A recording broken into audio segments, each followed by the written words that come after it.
오늘 함께 나눌 말씀 마태복음 28장 1절부터 15절까지의 말씀입니다. 마태복음 28장 1절에서 15절까지의 말씀입니다.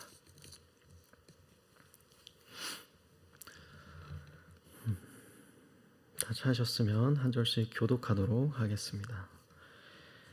안식일이 다 지나고 안식 후 첫날이 되려는 새벽에 막달라 마리아와 다른 마리아가 무덤을 보려고 갔더니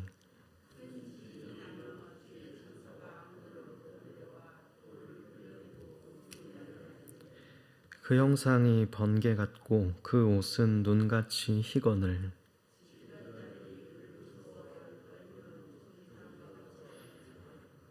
천사가 여자들에게 말하여 이르되 너희는 무서워하지 말라.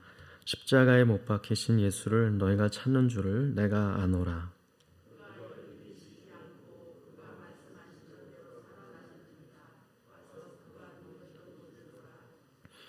또 빨리 가서 그의 제자들에게 이르되 그가 죽은 자 가운데서 살아나셨고 너희보다 먼저 갈릴리로 가시나니 거기서 너희가 배우리라 하라. 보라 내가 너희에게 일렀느니라 하거늘.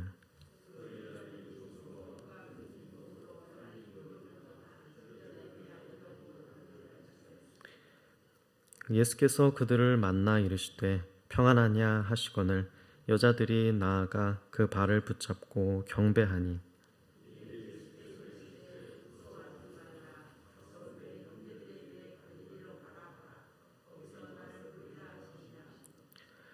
여자들이 갈 때 경비병 중 몇이 성에 들어가 모든 된 일을 대제사장들에게 알리니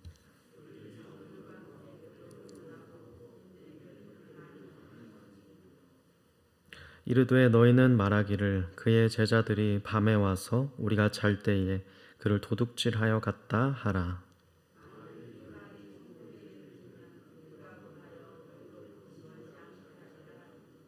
함께 읽습니다. 군인들이 돈을 받고 가르친 대로 하였으니 이 말이 오늘날까지 유대인 가운데 두루 퍼지니라. 아멘.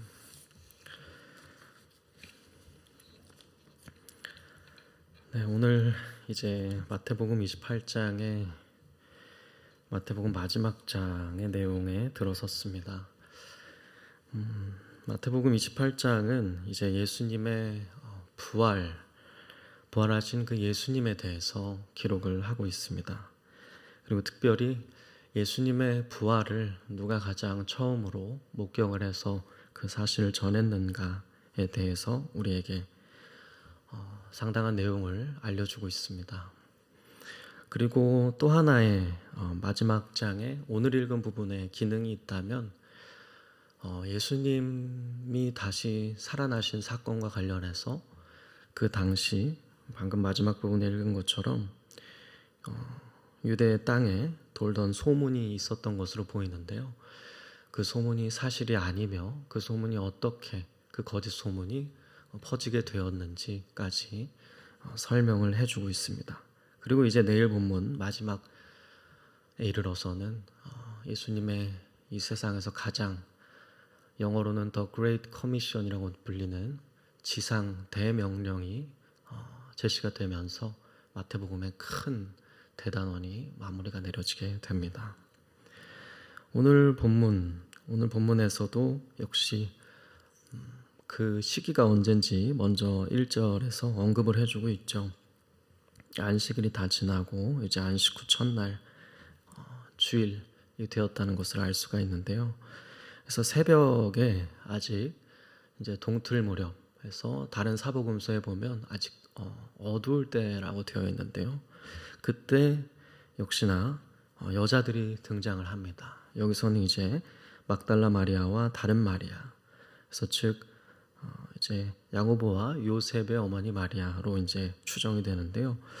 이 두 인물이 소개가 되면서 이 둘이 아직 어두울 때에 새벽에 예수님이 장사되었던 그 무덤, 그러니까 로마 군병들이 이제 지키고 있었고, 그리고 어제 본문에서 특별히 이 돌에 봉인되어서 그 장사되었던 그 현장을 이들이 떠나지 않고 있다가 다시금 이제 새벽에 와서 그 무덤을 보기 위해서 갔다라고 되어 있습니다. 이 장면도 참 예수님을 따랐고 섬겼던 이 여자들에 대해서 상당한 자세한 정보를 주고 있다라고 보여집니다. 이들은 다른 제자들이 어디로 갔는지 모르고 도망가여서 또 심지어는 예수님을 부인하면서 이제 떠났을 때조차도 십자가 처형되는 현장에 멀지 않은 곳에 상당히 가까운 곳에 머물면서 예수님께서 죽으시는 그 현장을 자세히 목격하고 함께했던 자들이었고요. 나아가서는 정말 예수님의 장사된 이후에 거기에 함께 계속 머물면서 있었고 또 사흘이 지난 후에 예수님이 부활하시는 장면까지 가장 먼저 가까이서 목격하여 다른 제자들에게까지 전해주는 상당한 예수님을 따르는 참 제자의 모습을 지닌 이들이었음을 오늘의 말씀은 우리에게 다시금 알 수 있게 해주는 것 같습니다. 이제 2절에 보시면 예수님이 이제 그 운명하신 이후에 그 당시에 성소 휘장에 찢기고 성막의 휘장에 찢기고 지진이 났다고 되어 있는데 여기도 이제 큰 지진이 났다고 되어 있죠. 지진이 나면서 천사가 내려와 돌을 굴려내고 그 위에 앉아 있는 장면을 이들이 그 어두울 때에 목격한 것으로 보여집니다. 그래서 이제 그 천사의 형상에 대한 또 자세한 기술이 되어 있고 그 가운데서 이들만 그런 현장을 목격한 것이 아니고 이제 지키던 자들, 그 군병들도 함께 그 모습을 천사가 그렇게 하고 있는 모습을 목격했던 것으로 보여집니다. 표현에 의하면 4절에 그들도 그 현장을 굉장히 무서워하여 떨었다. 그래서 아마 돌이 되어 굳었던 것처럼 이제 보여지는데, 그래서 죽은 사람과 같이 되었었다라고 됩니다. 그들에게도 그런 장면은 아마 일생일대의 굉장한 사건이었을 것이고 정말 두렵고 떨리는 사건이었을 것입니다. 아무리 그들이 군인이라고 할지라도 말이죠. 물론 이제 여자들에게도 예수님을 따랐고 섬겼던 여자들에게도 그것은 마찬가지였습니다. 그들도 무서워하고 있었는지 천사가 이렇게 말을 합니다. 6절에 천사가 여자들에게 말하여 이르되 너희는 무서워하지 말라. 너희가 십자가에 못 박히신 예수를 찾고 있다는 것을 내가 알고 있다라고 말을 합니다. 아마도 예수님의 장사를 좀 마무리하려고 했는지 혹은 나아가서 정말 예수님께서 내가 3일 뒤에는 다시 살아날 것이고 너희보다 먼저 갈릴리에 가겠다는 그런 말씀을 또 기억했기 때문인지 이 여자들은 그 가운데 머물러 있었고 다시금 예수님의 무덤을 찾았었는데 천사는 그들의 모습을 발견하면서 이렇게 내가 너희가 왜 지금 예수님을 찾고 있다는 것을 잘 안다. 무서워할 필요가 없다라고 이야기를 해주면서 이제 그들에게 예수님을 다시 만나기 위해서 어떻게 하면 되는지 이제 알려주고 있습니다. 바로 그분은 이미 부활하셔서 이곳에 이 무덤에 계시지 않다고 이야기를 해줍니다. 그가 여기 계시지 않고 너희가 들은 바대로 제자들과 함께 예수님을 따랐던 너희도 들은 바대로 그가 말씀하신 대로 다시 살아나셨다라는 것을 다시금 상기시켜 줍니다. 그러면서 뭐라고 하냐면 빈 무덤을 한번 확인해 보라 라고 합니다. 그가 누우셨던 곳을 한번 보아라. 그곳이 비어 있다라는 것이죠. 그리고 그들이 가야 할 곳을 이제는 알려줍니다. 그들이 가야 할 곳은 마지막 마태복음 26장 32절에 나와 있는데요. 거기서 양떼가 흩어지리라 너희가 다 나를 버리리라 하면서 32절에 이렇게 말씀을 하셨었습니다. 내가 살아난 이후에 너희보다 먼저 갈릴리에 가 있을 것이다 라고 말씀을 하셨었는데요. 그 말씀 그대로 천사도 알려주고 있습니다. 너희보다 먼저 갈릴리로 가시나니 너희가 거기서 그분을 뵐 수 있을 것이다 라고 천사가 대신 다시금 예수님의 말씀을 받아서 전해주고 있습니다.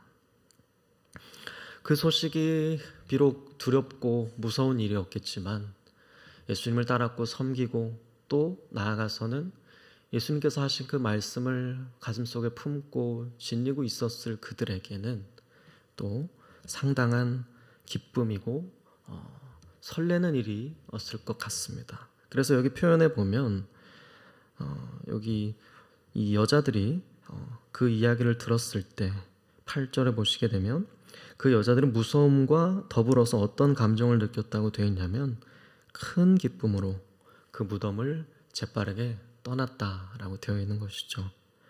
그래서 제자들에게 그 사실을 다른 이들에게도 알리기 위해서 아마 바쁘게 서둘렀던 것 같습니다. 그런데 이 마태복음에만 기록되어 있는 한 가지 사실은 갈릴리로 가야지만 예수님을 볼 수 있는 줄 알았는데 예수님께서 그들에게 그 가던 중에 나타나셨다는 사실을 오늘의 말씀은 우리에게 또 증거해 주고 있습니다. 보시면 9절에 예수께서 그들을 만나주시는 모습이 등장하죠. 인사하시고 계시죠. 내가 평안하냐라고 물으십니다. 아마 이 여자들은 그 말을 듣자마자 그분이 부활하신 천사가 말한 예수님이라는 사실을 직감적으로 바로 알았던 것 같습니다. 그래서 그들의 반응이 바로 나오는데요.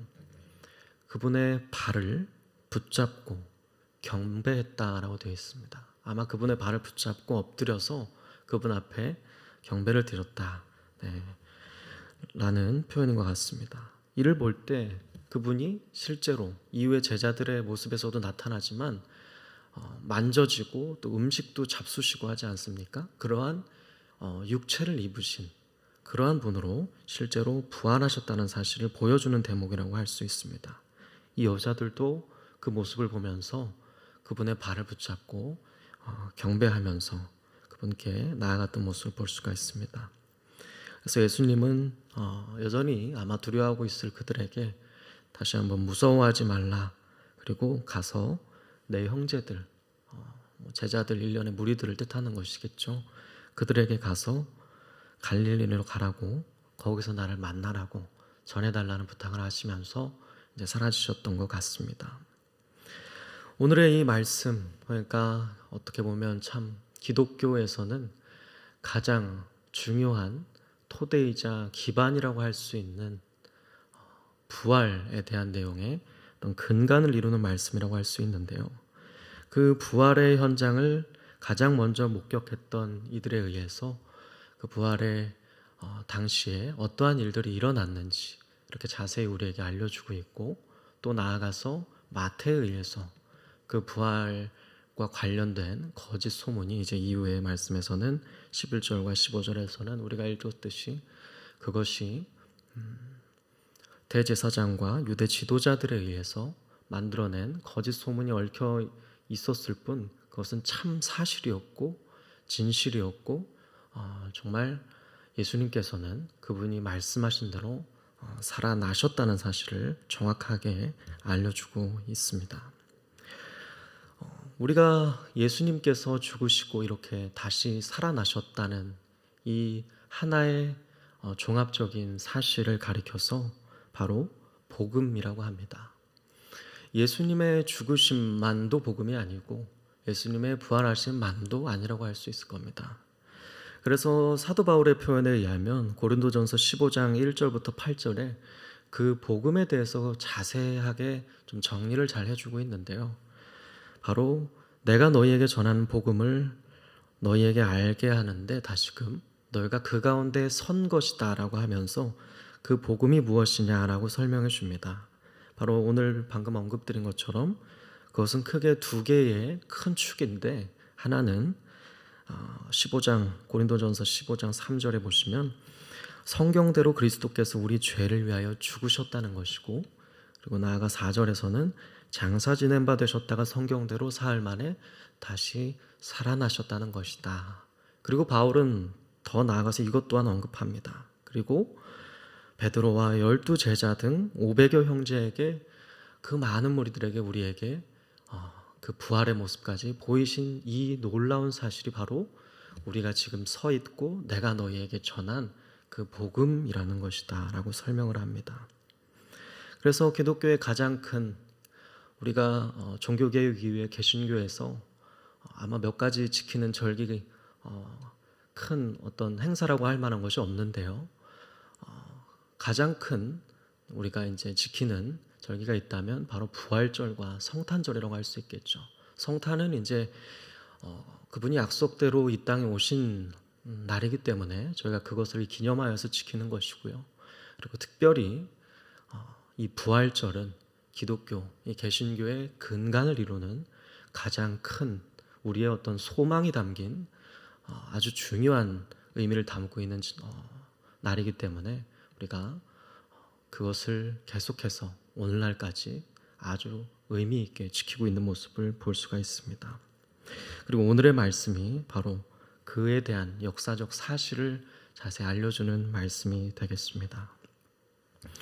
오늘 우리가 이 말씀을 다시금 보게 되면서 예수님의 이 부활의 현장 가운데 우리는 비록 직접적으로 이 몇천 년 전에 일어난 사실을 우리 두 눈으로 보지는 못한 사람이지만 예수님의 표현에 의해서 우리가 눈으로 보지 못할지라도 보지 못하고 믿는 자들은 오히려 복이 있다라는 말씀처럼 우리가 비록 그 시대와는 상당히 거리가 있다라고 할 수 있겠지만 보지 바라는 것들의 실상이 믿음이고 보지 못하는 것들의 바로 증거가 믿음이라는 말씀처럼 우리도 이 믿음을 증거로 삼아서 비록 보지는 못했지만 우리도 복된 자의 자리에 있을 수 있다는 그러한 은혜의 심령으로 오늘 다시 한번 서게 되었으면 좋겠고요. 그래서 비록 두 눈으로 실제로 보지는 못했지만 믿음으로 우리가 그 주님의 부활하심을 바라보고 그 주님의 부활하심의 증인으로 먼저 간 믿음의 선진들의 대열에 합류해서 믿음으로 우리도 이 부활을 증거하고 온 몸으로 그 부활을 믿는 믿음으로 살아가며 주님이 다시 오실 그날까지 정말 주님의 참 제자로 우리도 이 부활, 죽으심과 부활, 이 복음의 토대 위에 견고하게 나아가서 아름다운 열매를 맺으며 살아감으로써 하나님께 기쁨이 되었으면 좋겠습니다. 우리가 오늘 이 말씀을 마무리하면서 제가 마지막으로 적어온 말씀이 있는데요. 이 말씀을 함께 읽어드림으로써 마치도록 하겠습니다. 같은 고린도전서 15장에 나오는 말씀인데 아까 소개해드렸던 17절부터 20절까지의 말씀입니다. 함께 제가 읽어드리고 마치겠습니다. 그리스도께서 다시 살아나신 일이 없으면 너희의 믿음도 헛되고 너희가 여전히 죄 가운데 있을 것이요 또한 그리스도 안에서 잠자는 자도 망하였으리니 만일 그리스도 안에서 우리가 바라는 것이 다만 이 세상의 삶뿐이었으면 모든 사람 가운데 우리가 더욱 불쌍한 자이리라. 그러나 이제 그리스도께서 죽은 자 가운데서 다시 살아나사 잠자는 자들의 첫 열매가 되셨도다. 우리가 이 말씀을 다시금 믿음으로 죽으심과 부활 그 위에 굳건히 서고 우리도 그 위에서 참 제자의 길을 걸어가며 주님이 다시 오시는 그날까지 그분의 증인으로서 살아가게 되는 복된 저와 여러분 되기를 주님의 이름으로 축복합니다. 같이 한번 기도하겠습니다. 좋으신 하나님, 주님은 우리를 위해 이 땅에 오셨고 성경대로 약속대로 죽으셨고 또 오늘의 말씀처럼 다시 살아나셨음을 오늘 우리에게 주신 이 하나님의 말씀, 마태의 말씀을 통해 우리가 다시 한번 묵상케 하심에 감사합니다. 우리가 그 부활에 대한 굳건한 견고한 믿음 위에 설 수 있도록 도와주시고 그 믿음 위에서 우리도 주님을 비록 직접 뵙진 못했지만 믿음은 정말로 보지 못하는 자들의 증거라는 말씀처럼 우리가 이 믿음 위에 서서 주님의 증인으로서 복된 삶을 살아가는 그러한 신앙인이 될 수 있도록 하나님께서 우리의 연약함을 도와주시고 날마다 우리와 동행해 주시며 우리와 함께 하사 주님 그 다시 오실 그날까지 우리가 이 신앙을 날마다 견고히 유지하며 나아갈 수 있도록 역사하여 주시옵소서. 하나님께서 기뻐하시는 참 제자의 길을 걸어간 그 믿음의 선진들의 뒤를 온전히 따를 수 있도록 하나님 오늘도 우리에게 은혜를 베풀어 주시옵소서. 감사드리며 살아계신 예수님의 이름으로 기도하였습니다. 아멘.